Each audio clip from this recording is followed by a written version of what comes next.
এখন সময় 10টা বেজে 11 মিনিট। আমরা চান্দেরি ড্যামের সামনে ঠিক একটা জ্যোতু হোটেল বলে একটা আছে, ওখানে আমরা নাস্তা করলাম। তো এখান থেকে আমরা যাবো এদিকে চান্দেরি ড্যামের দিকে যাবো। বাইক পার্কিং সামনে করেছি, যাই ওখানে বোটিং করবো, দেন ফটো শ্যুট করবো, দেন তারপর যাবো। এখান থেকে যাবো হচ্ছে জামশেদপুর যাবো। আমার জামশেদপুর টাটাতে আমার একটা বন্ধু জব করে, তো ওকে কল করেছিলাম, ও বলে আয় আমার এখানে লাঞ্চ কর।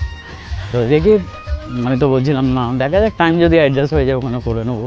আমার বাইকটা পার্কিং করেছি হচ্ছে এখানে রাখা আছে, আর মনসুরের বাইক রাখা আছে সেই ওপরে। অসাম ভিউ, অসাম, জাস্ট মানে এক কথায় অসাম। অনেক সুন্দর জায়গা এটা, চান্দেরি ড্যাম, ঝাড়খণ্ড ট্যুরিজম।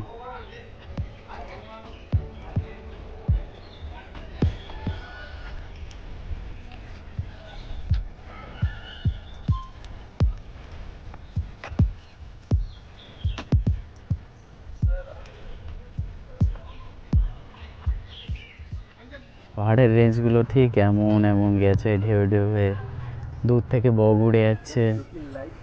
আর যে জলটা আছে একদম মানে গ্রিনিশ জল। এখানে হচ্ছে বোটিংয়ের টিকিট, মানে টাইমিং আছে 5 মিনিটের জন্য। আর এখানে যে চার্টটা দেওয়া আছে, 10 সিটা বোট 1500 টাকা, 9 সিটা বোট 1400 টাকা, 7 সিটা বোট 1000 টাকা, 6 সিটা বোট 900 টাকা, 4 সিটা बोट 600 টাকা, আর पर हेड 150 টাকা করে আছে। थोड़ा ज़्यादा नहीं होगा दादा, फाँका है तो अभी बोल दीजिए ना, थोड़ा नहीं होगा। আমি আর আমার বন্ধু বলছিলাম যে এখন ফাঁকা আছে, যে একটু বেশি হবে, তো বলছে যে না হবে না। এখানে প্লাস্টিকের এগুলো সেই ব্লক টাইপসের ড্রাম সব ভাসানো আছে জলের উপরে। এই চশমাটা ছবি তুলবে, আমাকে এখানটা বসাচ্ছ, আমি কি স্পেশাল? কেন গো, ওয়েট ডিস্ট্রিবিউশন। দেখ চেক করে নে ভাই, এটা কি স্পিড বোটের জন্য হচ্ছে না? না ভাই একটু আস্তে আস্তে যাবে। ভাই একটু আস্তে আস্তে যাবে ভাই, আমার তাড়াহুড়োর দরকার নেই।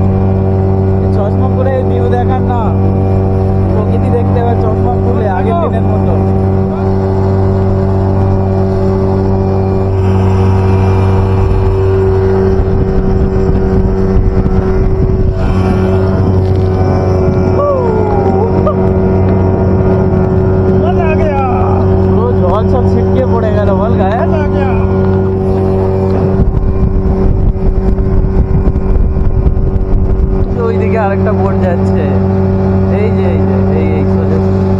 কত দূর থেকে এসেছি আমরা, সে ওই দিক থেকে। আর ওই দিকে আছে হচ্ছে অযোধ্যা ড্যাম, এই সরি মানে চান্দেরি ড্যাম।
এখন সময় 10:53। আমরা এখন রয়েছি তিনজন রয়েছি এখন চান্দিল ড্যামের সামনে রয়েছি।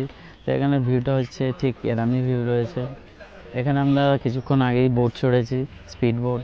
তো মানে হেভি এনজয় হয়েছে, মানে থ্রিলিং, একটা মানে অন্যরকম টাইপসের থ্রিল টাইপসের হেভি লেগেছে। অসাধারণ, শুধু অসাধারণ, আর জবাব নেই, সব ভিউ ভাবতেও পারিনি না। আর যখন অন্য একটা স্পিড বোট যখন পাশ দিয়ে যাচ্ছিল, ওর মানে যে ঢেউটা আছে এতে লাগছিল এরকম জল সামনে থেকে চলকে আসছিল। আমাদের তো রুট তো অন্যই ছিল। তুই কিছু বলবি ভাই, কেমন লেগেছে? সবাইকে এখানে আসা উচিত, সবার এখানে আসা উচিত। যারা থাকে না, যারা সবার বলতে গেলে যারা মানে যারা প্রকৃতি লাভার আসা দরকার, তাদের ভালো লাগবে। আমার তো ভাই খুব ভালো লেগেছে, যেটা হচ্ছে সত্য। রুট সকালে প্ল্যানিংটা করাও হয়েছে, একদম মানে ইনস্ট্যান্ট প্ল্যানিং হয়েছে, আর পরে এসছি আমরা। হ্যাঁ, আমরা জানতাম না এইভাবে মানে এত সুন্দর একটা ভিউ পাবো আমরা। খুব ভালো এনজয় করলাম ভিউটা। আমাদের পার হেড 150 করে নিয়েছে না? পার হেড 150 করে বোর্ডিংটা নিল। 150 করে নিয়েছে। বোর্ডিংটাও খুব ভালো, অনেক দূর পর্যন্ত নিয়ে আবার লাইফ জ্যাকেটও দিয়েছে। লাইফ জ্যাকেট, মঞ্জু তুই লাইফ জ্যাকেট পরেছিলিস? হ্যাঁ, ভিডিওতে আছে, দেখে নিই।